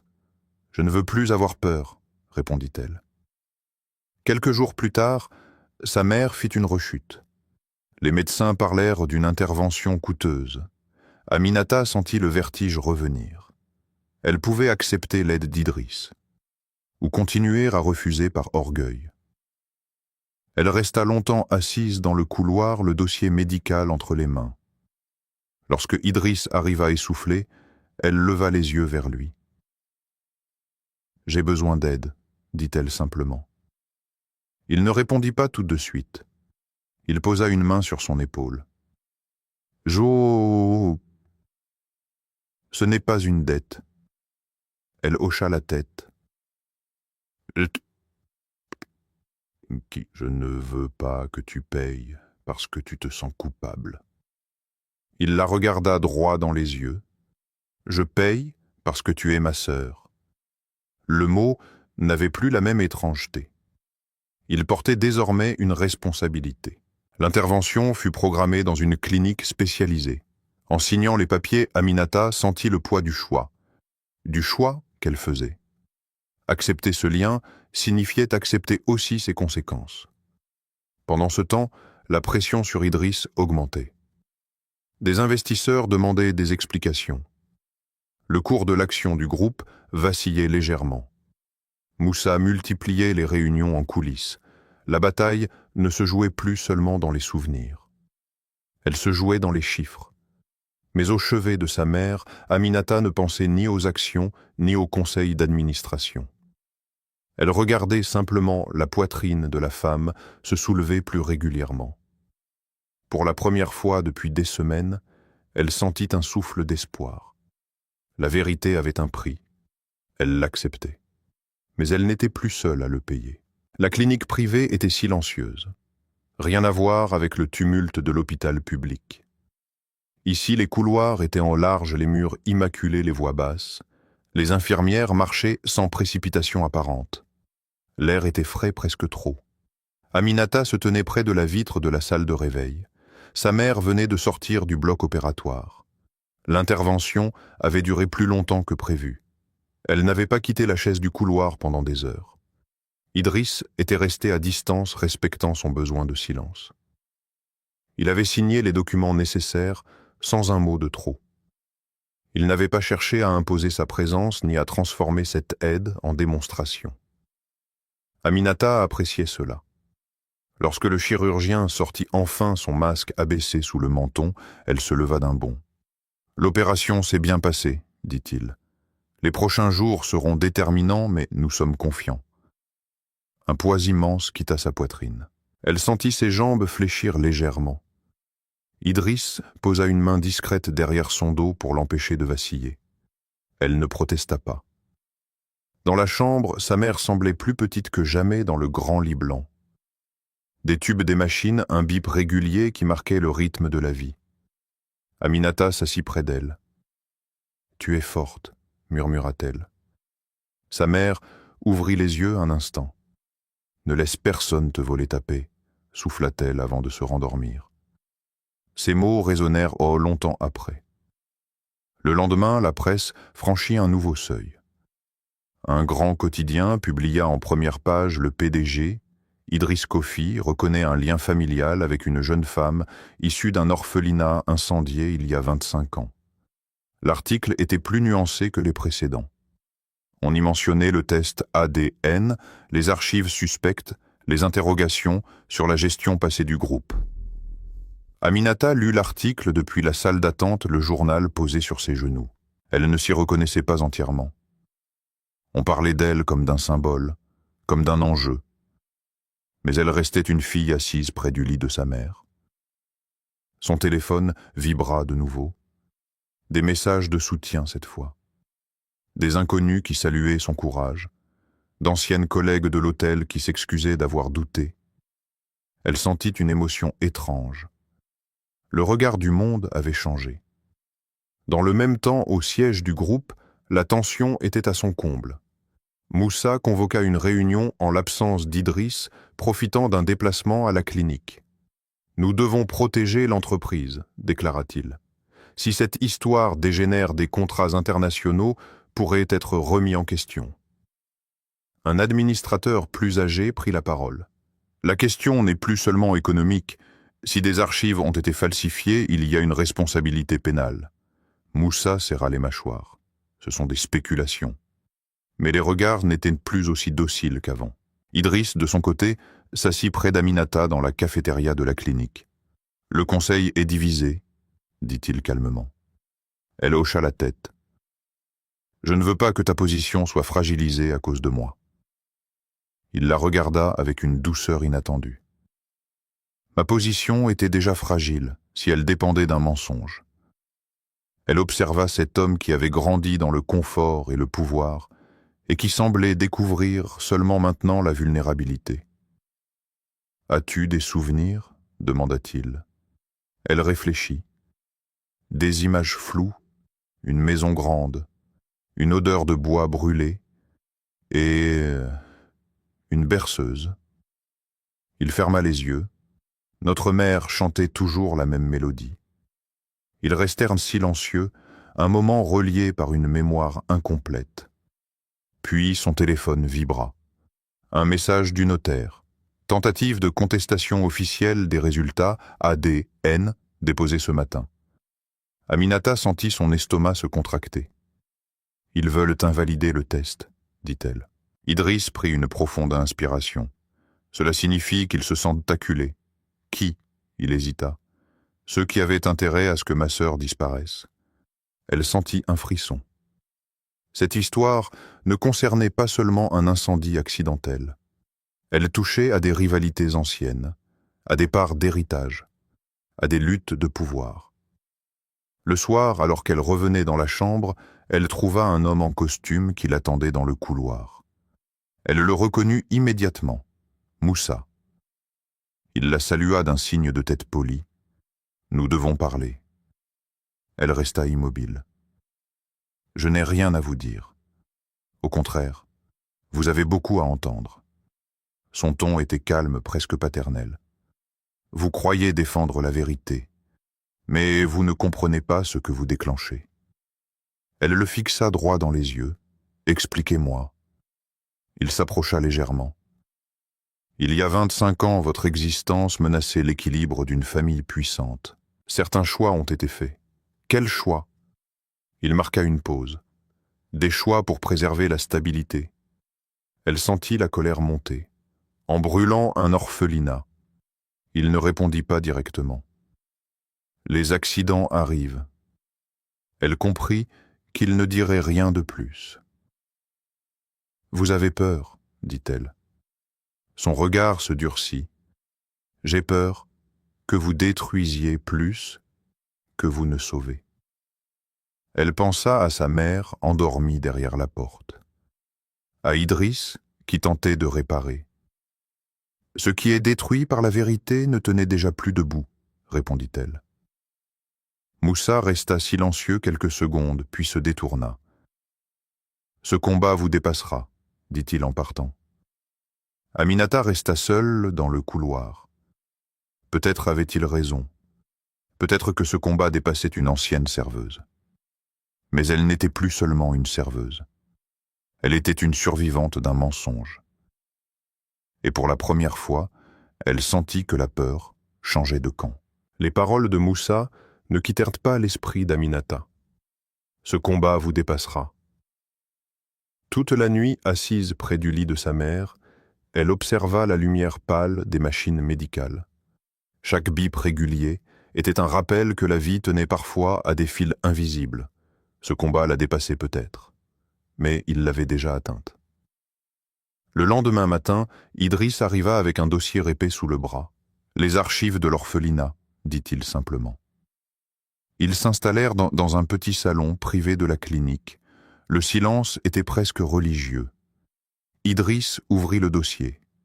Photographie, rapport d'incendie, liste d'enfants. Le nom de sa sœur figurait parmi les victimes déclarées. Mais un détail troubla Aminata. La signature du rapport final. Elle la fixa longuement. « Ce nom ?» murmura-t-elle. Idriss suivit son regard. Le directeur administratif de l'époque. Elle sentit un frisson. « Moussa travaillait déjà pour votre père à cette période, n'est-ce pas ?» Idriss hocha lentement la tête. « Oui. » « Oui. Il était responsable des affaires juridiques familiales. » Un silence lourd s'installa. La pièce semblait se rétrécir autour d'eux. « Vous pensez qu'il savait ?» demanda-t-elle. « Je pense qu'il sait plus qu'il ne le dit, » répondit-il. Le regard d'Idriss changea. Ce n'était plus seulement celui d'un homme troublé. C'était celui de quelqu'un qui commençait à voir la trahison de près. Quelques heures plus tard, l'avocate d'Aminata les rejoignit. La contestation des résultats ADN repose sur une prétendue irrégularité de procédure, expliqua-t-elle. C'est fragile, mais cela peut retarder la reconnaissance officielle. Retarder. Encore du temps gagné pour manipuler l'opinion. Nous devons agir vite, ajouta-t-elle. Si des preuves de falsification existent, il faut les présenter publiquement avant qu'elles ne disparaissent. Et Aminata sentit la gravité de l'instant. Présenter publiquement. Cela signifiait sortir de l'ombre. Exposer son histoire à tous. « Êtes-vous prête ?» demanda l'avocate en la regardant droit dans les yeux. Aminata hésita. Elle pensa à sa vie avant tout cela. Aux journées simples, aux fatigues ordinaires. Elle pensa aussi aux enveloppes d'argent, aux menaces, à la porte forcée. « Oui !» dit-elle enfin. Idriss la regarda avec respect. Ce n'était pas une décision impulsive, c'était un choix réfléchi. Le soir même, Idriss convoqua une conférence interne extraordinaire du Conseil. La salle était plus tendue que jamais. Moussa était assise à sa place habituelle, impassible. Idriss posa les archives sur la table. « J'ai retrouvé des incohérences majeures dans les rapports de l'époque, » déclara-t-il. Il montra les dates, les signatures, les contradictions. « Le corps de ma sœur n'a jamais été identifié formellement, » ajouta-t-il. Pourtant, le dossier a été classé avec une rapidité suspecte. Un murmure parcourut la salle. Moussa prit la parole. « Nous ne pouvons pas réécrire le passé sur la base d'émotions. » Idriss soutint son regard. « Ce ne sont pas des émotions, ce sont des faits. Même si des erreurs ont été commises, » poursuivit Moussa, Cela ne justifie pas de mettre en péril la stabilité du groupe. Aminata, assise au fond de la salle, sentit la tension monter. Elle n'était pas habituée à ces réunions formelles, à ces débats feutrés où chaque mot pesait des millions. Mais elle comprenait une chose. On parlait d'argent. Jamais de responsabilité morale. Elle se leva. Les regards se tournèrent envers elle. Son cœur battait fort, mais sa voix resta stable. Je ne réclame pas une part d'entreprise. Je ne réclame pas de siège autour de cette table. Un silence s'installa. Je réclame que l'on reconnaisse que ma vie a été effacée pour protéger des intérêts. Ces smots résonnèrent dans la pièce.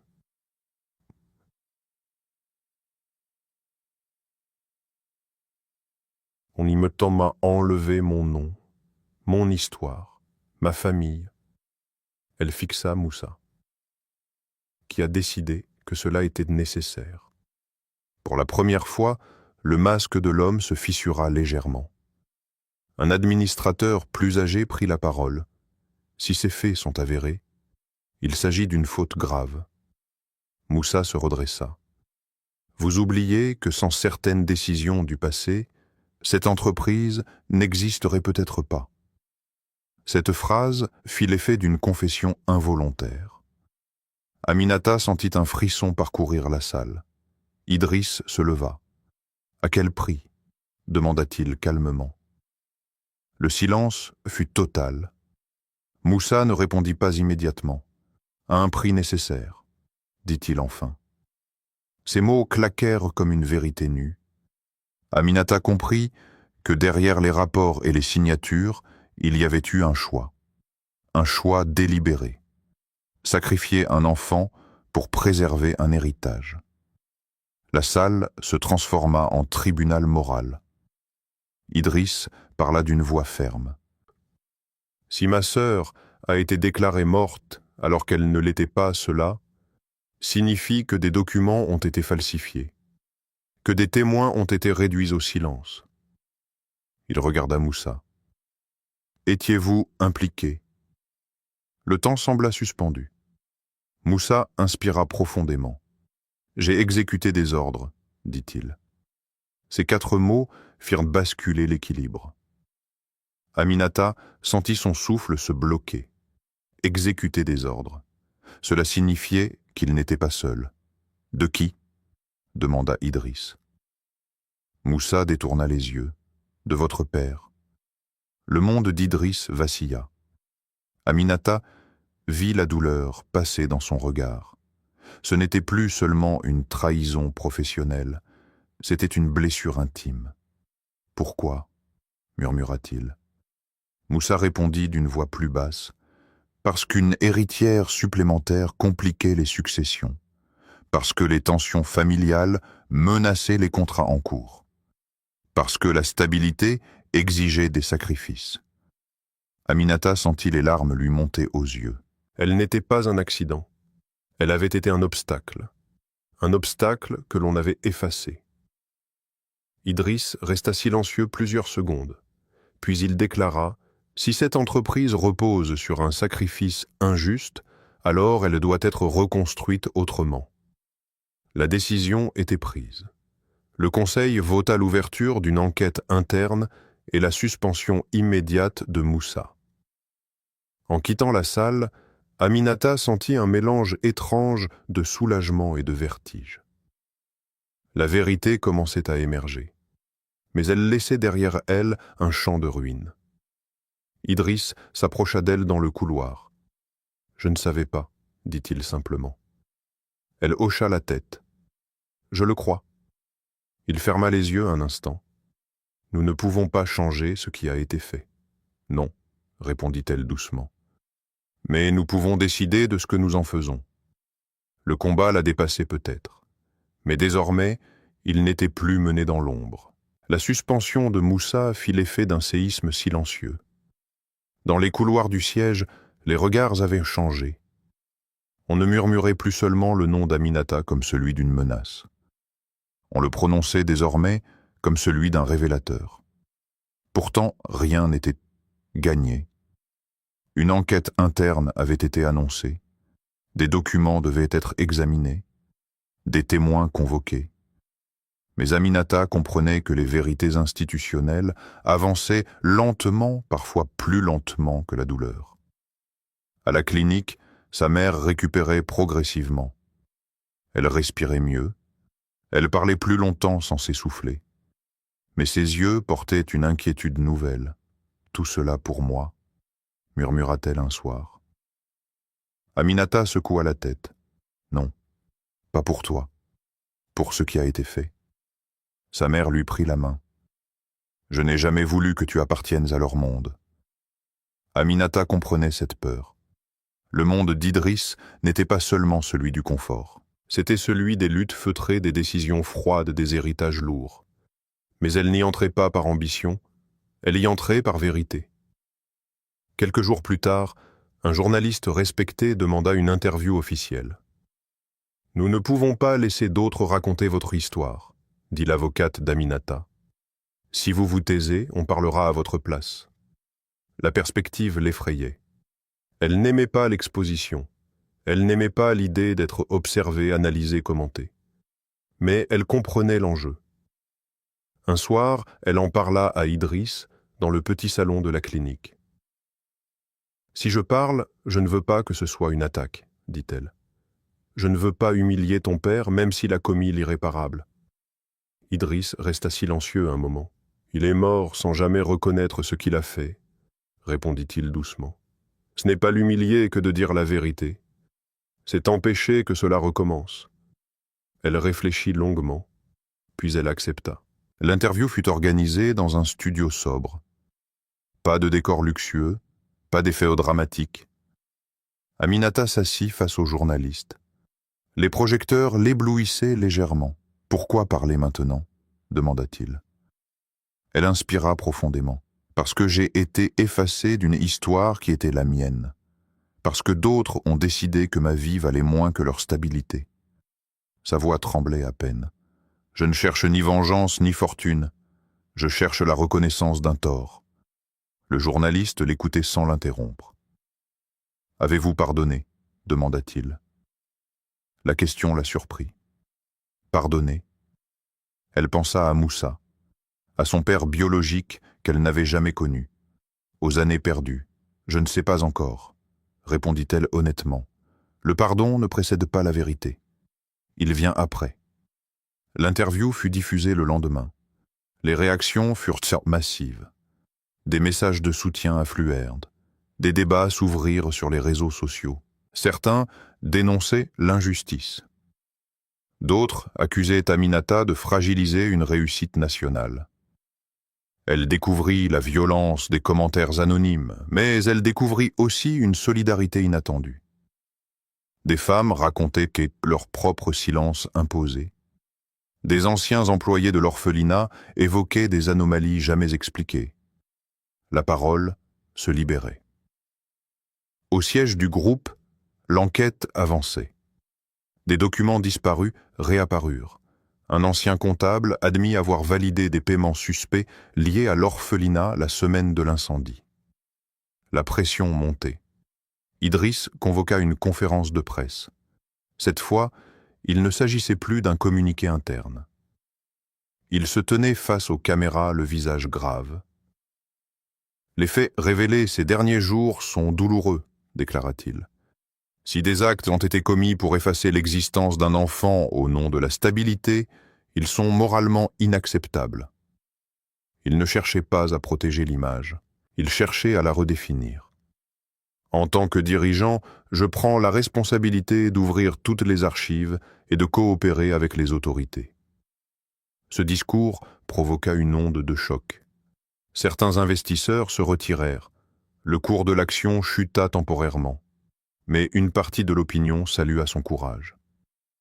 Le soir, Aminata retrouva Idriss à la clinique. « Tu perds beaucoup, » dit-elle doucement. Doucement. Il sourit faiblement. « Je perds une illusion. » Elle comprit. Pendant des années, il avait cru que la réussite de sa famille reposait sur le travail et la vision. Découvrir qu'elle reposait aussi sur un sacrifice caché était une blessure profonde. « Est-ce que tu regrettes ?» demanda-t-elle. Il la regarda longuement. Non. Ce mot simple avait du poids. Dans les jours qui suivirent, Moussa fut officiellement inculpé pour falsification de documents et obstruction à la justice. Lors de son départ du siège, il croisa Aminata dans le hall. Il s'arrêta. « Vous avez obtenu ce que vous vouliez, dit-il. » Elle le fixa calmement. « Je voulais seulement la vérité. » Il secoua la tête. « Vous croyez que cela répare tout ?» Elle répondit sans hésiter. « Non, mais cela empêche d'autres injustices. » Il détourna le regard. En quittant le bâtiment, Aminata ressentit un mélange de tristesse et d'apaisement. La bataille n'était pas totalement terminée. Des procédures juridiques étaient en cours. Des témoins devaient encore parler. Mais l'essentiel avait changé. Le silence avait été brisé. Le soir, assise près du lit de sa mère, désormais plus éveillée, elle pensa à la jeune serveuse qu'elle était quelques semaines plus tôt. Invisible, fragile. Elle ne l'était plus. Non parce qu'elle avait gagné en statut, mais parce qu'elle avait choisi de ne plus se taire. « Tu es fière de moi ?» demanda-t-elle doucement à sa mère. La femme sourit faiblement. « Je suis fière de la femme que tu es devenue, pas de celle qu'ils ont essayé d'effacer. » Aminata sentit une chaleur paisible l'envahir. Ce combat l'avait dépassé, mais il l'avait aussi révélé. Et au milieu des ruines d'un mensonge ancien, quelque chose de plus solide commençait à se construire. Les semaines suivantes furent marquées par une lenteur étrange. Après l'explosion médiatique, le temps semblait s'être étiré. Les caméras se faisaient plus rares. Les débats publics perdaient de leur intensité. Mais en coulisses, les procédures continuaient. Aminata avait quitté la clinique avec sa mère, désormais suffisamment rétablie pour rentrer à la maison. Leur logement modeste n'avait pas changé. Les murs restaient fissurés, la peinture écaillée. Pourtant, quelque chose était différent. Ce lieu ne représentait plus seulement la pauvreté. Il représentait la résistance. Un matin, une convocation officielle arriva. Le procureur souhaitait l'entendre dans le cadre de l'enquête sur la falsification des archives et la dissimulation liée à l'orphelinat incendié. Aminata sentit un frisson. Ce n'était plus une bataille médiatique, c'était une affaire judiciaire. Elle se rendit au tribunal accompagnée de son avocate. Les couloirs étaient austères, presque intimidants. Des dossiers s'empilaient sur des bureaux en bois anciens. Lorsqu'elle entra dans la salle d'audition, elle aperçut Moussa assis à une table entouré de ses propres conseils juridiques. Il avait perdu son assurance. Ses épaules semblaient plus basses. Le procureur commença par des questions simples. Son identité, son parcours, le collier, puis vinrent les questions plus précises. Quand avez-vous appris que votre existence avait été déclarée éteinte ? Le mot la frappa. Éteinte. Lorsque les archives ont été ouvertes, répondit-elle calmement, avez-vous reçu des propositions financières pour garder le silence ? Elle inspira profondément. Oui. Elle décrivit les enveloppes, les menaces à demi-mot, les visites à domicile. La salle resta silencieuse. Puis le procureur se tourna vers Moussa. Confirmez-vous avoir exécuté des ordres visant à déclarer le décès d'un enfant vivant ? Moussa baissa les yeux. J'ai obéi aux instructions du patriarche de la famille. Dans quel but ? Un silence pesant s'installa. Pour éviter une crise successorale qui aurait fragilisé l'entreprise à un moment critique. Les mots étaient prononcés sans tremblement, comme s'ils relevaient d'une logique comptable. Aminata sentit une onde glaciale la traverser. Sa vie avait été classée comme une variable à éliminer. Le procureur poursuivit. Étiez-vous conscient que cet acte constituait une infraction pénale ? Moussa ne répondit pas immédiatement. À l'époque, je considérais que la stabilité du groupe était prioritaire. Aminata comprit que pour lui, la morale avait été subordonnée à l'économie. L'audition dura des heures. En sortant du tribunal, elle sentit le poids de l'histoire s'alléger légèrement. Idriss l'attendait sur les marches. « Comment ça s'est passé ?»« Il a parlé, » répondit-elle simplement. Le visage d'Idriss se ferma. « J'aurais préféré qu'il nie, » murmura-t-il.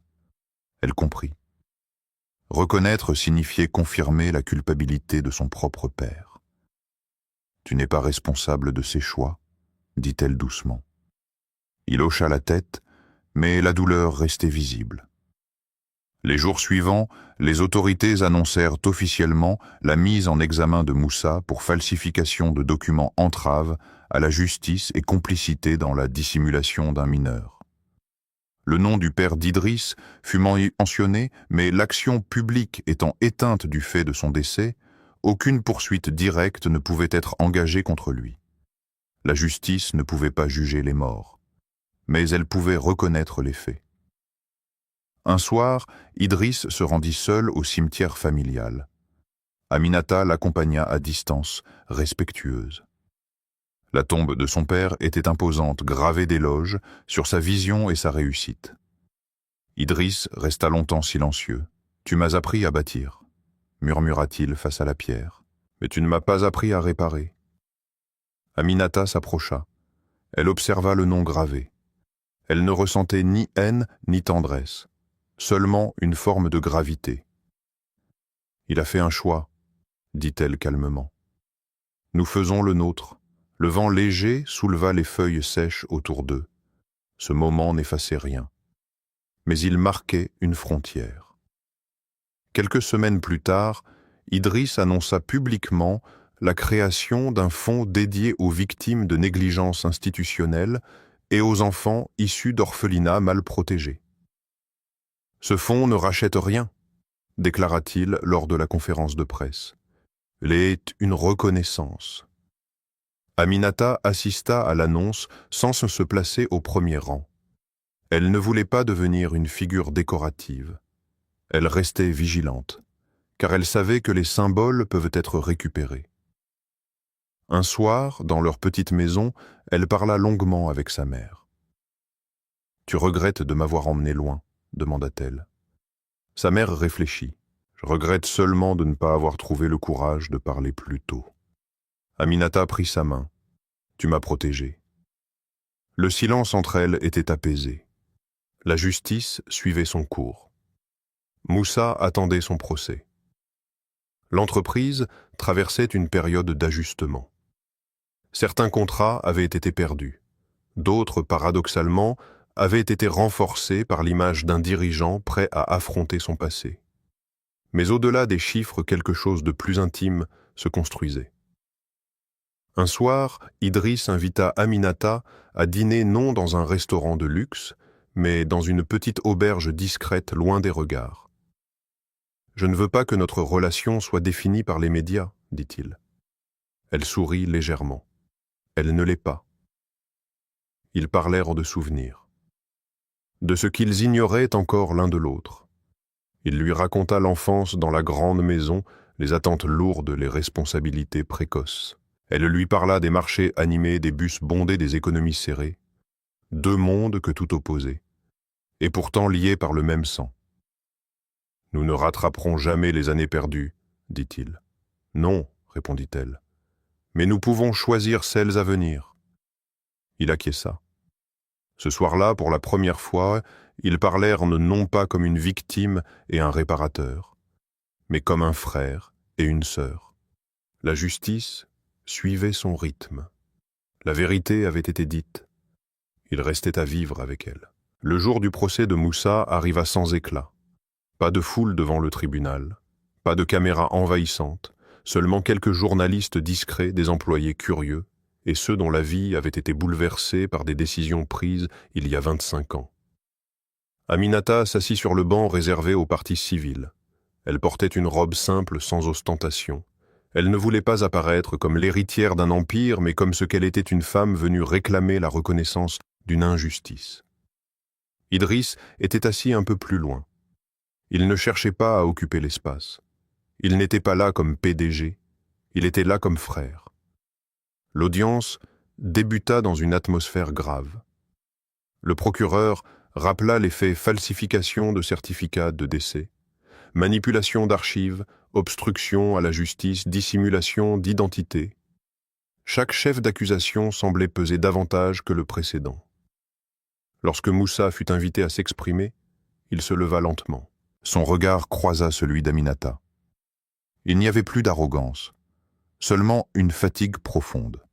« J'ai agi sur instruction, dit-il.